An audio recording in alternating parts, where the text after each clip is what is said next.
Arra barumsa addaatiin qabadhee isiniif dhufe keyboardii moobaayilaa keenya irratti akkamitti waan hunda fayyadamuu dandeenya qubeedhaan garagaraa fakkeenyaa fi boca adda addaa qabdii qubee boca adda addaa akkamitti fayyadamna ammallee aartiidhaan emoojii fakkeenyaa fi ilillii wantoota garagaraatiin akkamitti waa namaa katabna qubeedhaan osoo hin taane qubee fakkeessine emoojiidhaan akkamitti katabna ililliidhaan nama jaalannu fakkeenyaaf yeroo ayyaana adda addaa baga ittiin isiniin gahee waliin jechuudhaaf Eid Mubarak waliin jechuuf Ramadan Kareem waliin jechuudhaaf wantoota akkanaa kanneen jechuudha bifa miidhaga aartii ta'een akkamitti ittiin hojjan akka jedhuun qabadhee isiniif dhufe irraa hedduu akka barbaadan shakkii tokko illee hin qabu hedduun keessan barbaada akka jirtan ittiin amanaa jechuudha. Kanaaf warra kanaan qabadhee isiniif dhufe appii kana keessa uma hundayyuu ni qaba jechuun ni danda'ama. Kana qofaa miti fakkeenyaaf yoo harkaan katabuu hin barbaadin afaan qofaan itti dubbattee kan siif katabu jechuudha. Appii kana keessa jira. Komantii namaaf yeroo kennitu fakkeenyaaf kan uumamaan waliin dhufu telefoona irratti waa xiqqashoodha. Inni kun ammoo hanga isin barbaadan hanga isin barbaadan qaba. Namoonni ispoortii jaalatan zeem isaa jechuudha. Zeem isaa kan ispoortii adda addaati miidhagee jirudha.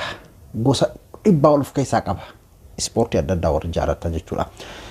Kanaan isin agarsiisa. Haga dhumaatitti na waliin tura. Dhumarratti bakka irra buufattan isin agarsiisa. Weebsaayitii hedduun keessan ni beektan jedheeti yaada. Akkaataa itti buufatan tarii dhumarratti isin agarsiisa yookiin ammoo viidiyoo guyyaa 5 dura waraabee kan waa'ee Quraana tokko irratti waraabee achirra sirriitti hubattan jedheeti yaada. Viidiyoo sallaala isteeppii 3 qaba daawunlood godhuudhaaf jechuudha. Appii kamiyyuu yeroo achirraa buufattan liinkii yeroo tuuxan yeroo appii sammira isin geesse xiqqashoo irraa ol argiftanii afaan Oromootiin daawunlood godhuuf as tuqe kan jedhu tuuxan eega san tuuxan booda ammas gara itti aanutti yeroo isin dabarse obsaan eeggattanii xiqqashoo irra gadi siixanii ammas daawunlood kan jedhu halluu cuquliisa argattanii yeroo san tuuxan gubbarratti daawunlood godhu eegala haga inni godhee isiniif xumuru obsaan eeggattanii raayitii yeroo ta'e irratti gadi tuuxanii install godhattan yookiin ammoo faayil manajara keessa seentanii faayil manajara keessaa install godhattan websaayitii irraa karaa sadiin jechuudha. Karaan isin gadi buufattaniin akka Play Store san automatic ofiisaatii install isiniif hin ta'u waan ta'eefin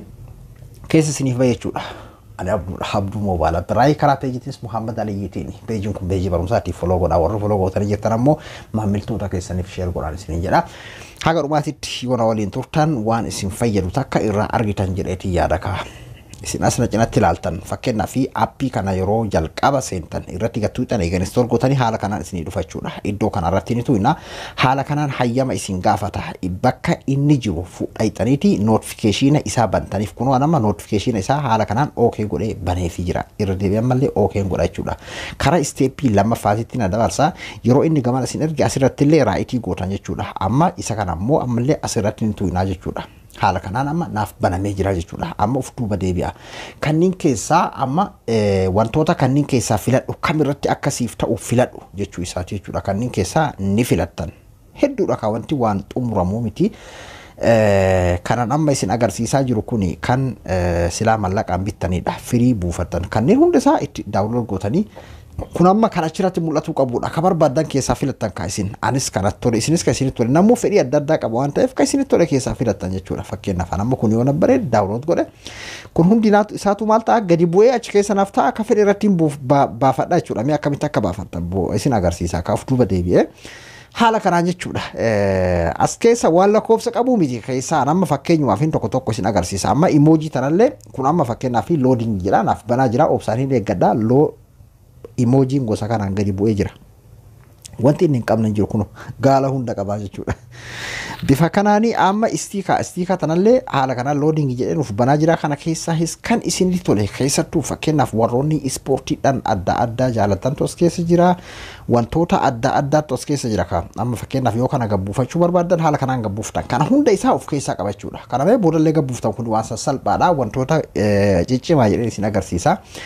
Haala kanaan jechuudha. Mee kanas fakkeenyaaf kun amma kan laaf kan jaalalaati. Kanallee gadiin buusaa akkasuma mee kan biraa isa kanallee gadiin buusaa. Asirra yeroo irra gasiidhan kun amma fakkeenyaaf 3D dha. Kun amma 3D kanallee yoo barbaadan jechuudha. 3D kanallee haala kana hundaa irratti gadi tuqinaan kun appilis warri jaalattanii appilillee haala kanaan gadi buufanna jechuudha. Ispoortiis yoo feetanii ispoortiilleen as keessa jira.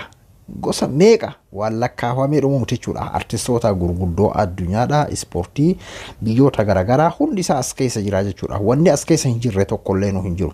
Appiin kun waan hunda kan of keessatti hammateedha. Hedduu takka bareedaadha. Tole hayyee amma fakkeenyaaf amma itti fayyadamuuf deema haa jennu mee gaggabaabsee isin agarsiisa. Fakkeenyaaf Facebook kiyyaan seenaa. Facebook yeroo seene amma itti katabuu deema haa jennu akkanatti naaf dhufa kunoo fakkeenyaaf yeroo inni haala kanaan naaf dhufu isa kana jechuudha halluu kanniinii kan barbaade jijjiirachuudhaaf iddoo kanarratti tuqeetiin kanniin keessaa kan barbaadeen filadhaa jechuudha kunoo fakkeenyaaf amma haala kanaan naaf dhufeemi kanniin keessaa kan barbaade yoo kanarratti tuqe haala kanaan kanarra naaf jijjiiramaa jechuudha yeroo asirratti tuqe ammas kan barbaade kanniin keessaa kan barbaade filadha kunoo fakkeenyaaf yoo asirratti tuqe bifa kanaan kanarratti naaf jijjiirameeti jira jechuudha kanniin haala kanaan keessaa filatti iddoo kanarratti ammas yeroo tuqne gamanaan aartii jedha. Aartii kanniin bifa agartan kanaan jechuudha. Aartiidhaan fakkeenyaaf yoo TikTok wantoota akkanaa kanniin namaa erguu barbaadde jala kanarra akkuma agartan kana salfiidhaan jira. Wanti kuni salfiidhaan jira. Kanniin keessaa kan barbaadan keessaa filattaniiti haala kanaan jechuudha. Amma kana yoo fakkeenyaaf namaa erguu barbaadan I love you dha. Yoo barbaadan katabbii keessaa kanan jijjiirtan kan moggaa akkuma jirutti dhiistaniitumaan kana qofa keessaa jijjiiruu dandeessan. Akkana keessaa hidhaniitumaan inni nu boca qubee kan gasa adda addaa qaba waan ta'eef fakkeenyaaf hammame Eid Mubarak haa jennu Eid Mubarak jenne fakkeenyaaf haala kanaan irraa jijjiirtanii jirtan jechuudha. Yoo feetan as keessatti amma waan biraa daballa akkamitti bakka boca isaa kana bakka boca qubeedhaa kana bakka aartiidhaa kana dhayneeti jechuudha. Bika aartii kana dhayneeti kunoo fakkeenyaaf foloo kana keessatti dabaluu dandeenya haala agartan kanaan jechuudha. Bifa kanaan itti fayyadamuu dandeenya jechuudha. Hedduudha wanti as keessa jiru amma keessa fiigeen isin agarsiisaa jira. Kunoo fakkeenyaaf amma gud jedhaa kun amma koomantii namaatiif godhuu dandeessanii haala kanaan jechuudha. Wanti as keessa hin jiru kaa. Sorry ka jedhuu fi congratulation fakkeenyaaf waan adda addaa congratulation namaan jechuudhaaf waan ol harkifnee dhumuu miti jechuudha bifa kanaan itti fayyadamuu dandeessanii jechuudha. Hedduu akka bareedaadha. Warroonni fakkeenyaaf nama jaalataniif waa erguu guyyaa ayyaanaatiif wantoota akkasiitii fi waan imoojiin as keessa jiru ammoo waan lakkoofsa qabu miti kan akkanatti ol harkifnee hin finnu eega kana finneeyyuu kan itti aanu dabarra kan itti aanutti waan lakkoofsa qabu miti jechuudha kan barbaanne keessaa filanna imoojiin addunyaa kanarra jiru guutuun isaa as keessa jira jechuudha. Fakkeenyaaf mee sagalee qofa dubbattanii yoo harkaa waa barreessuun barbaadin sagalee qofa dubbattanii inni ammoo katabbiidhaan achirratti isinii barreessa ingiliishiin garuu jechuudha yoo ingiliish kiyya kana beekame ittiin dubbadha iddooma katabbii kana akkanatti qubaa yeroo takka tuqxanii yeroon akkana isinii dhufe garuu nama itti waraabu jira waan ta'eef waan ammaan haasa'u kana barreessaa jira inni fakkeenyaaf mee kana keessaa dhiifaman callisaa akkasii. Good morning. Haala agartan kana kunoo good morning naaf katabeeti jira jechuudha. Afaanuma qofaan dubbadha ingiliish kiyyaa'uu ni beeka jechuudha. Yoo sirriitti ingiliish beektan waan barbaadan ittuma afaaniin dubbattanii ingiliish qubee isaa osoo ofiin shakkina isatu isinii kataba maashina kataba waan ta'eef bifa sanitti fayyadamtan jechuudha. Bareedaa miti duuba hedduu bareedaadha akka itti gammaddan argaatiin jira. Haala kanaan jechuudha kan isin itti fayyadamtanii ammoo as keessa waa hedduutu jira ka isiniin jedheetiin jira fakkeenyaaf yoo asirratti tuune imoojiitu nuuf bahaa fakkeenyaaf aartii keessattuu aartiin kun isin fayyada jedheetiin yaada. As tuunne yeroo eegassuudhaan booda kun aartii ka jedhu kanarratti filattaniitiin as keessa aartii gosa meeqatu jira jechuudha. Kana keessa aartii gosa meeqatu jira kunoo akkuma agartan kanaan jechuudha.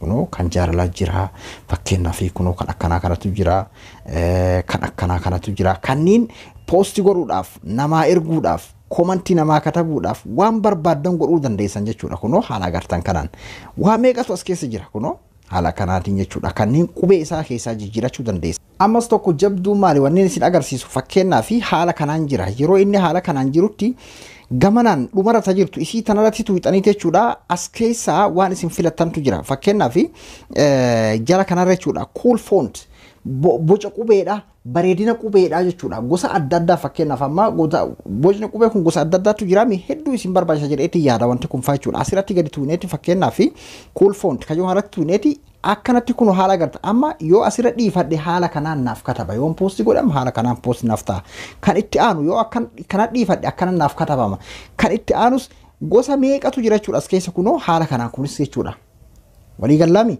kunis kunoo haala kanaan itti fayyadamtanii jechuudha kana qofaa miti mee fakkeenyaaf xiqqashoo akkana irraa isiiseeti isin agarsiisa babbareeda waa hedduutu as keessa jira jechuudha. Anama kanneen fakkeenyumaaf isin agarsiisaa jira malee kana fakkeenyaaf amma asirra yoo fudhanne kunoo afaan Oromoo bareedina qubee isaa jedhee fakkeenyaaf kana kataba wal keessa jechuudha gurraacha diimaa adii alaabaa Oromootiin katabu jira jechuudha kun akkuma agartaa kana gurraacha diimaa adii jechuudha boca qubeedha haala kanaan jechuudha kanas yoo katabu barbaade kun haala kanaan jechuudha qubeen isin ka isin bareedee boca isin bareedee keessaa filattaniitiin itti fayyadamtu jechuudha kun kana hulleen jira jechuudha hedduu takka isin fayyada jedheeti yaada application kun kanaafu application kana kaammoo website kiyarra buufattan website kiyya akkuma isiniin jedhee linkiin anamma as jala isiniif kaahee kana gadi tuuxniiti jechuudha samboda bakka download godhuuf astu jedhu irra oloftan tuuxanii bakka tuuxanii inni isin geessan irra xiqqashoo irra oloftanii afaan oromootiin download godhuuf astu kan jedhu ni tuuxanii eega san tuuxanii booda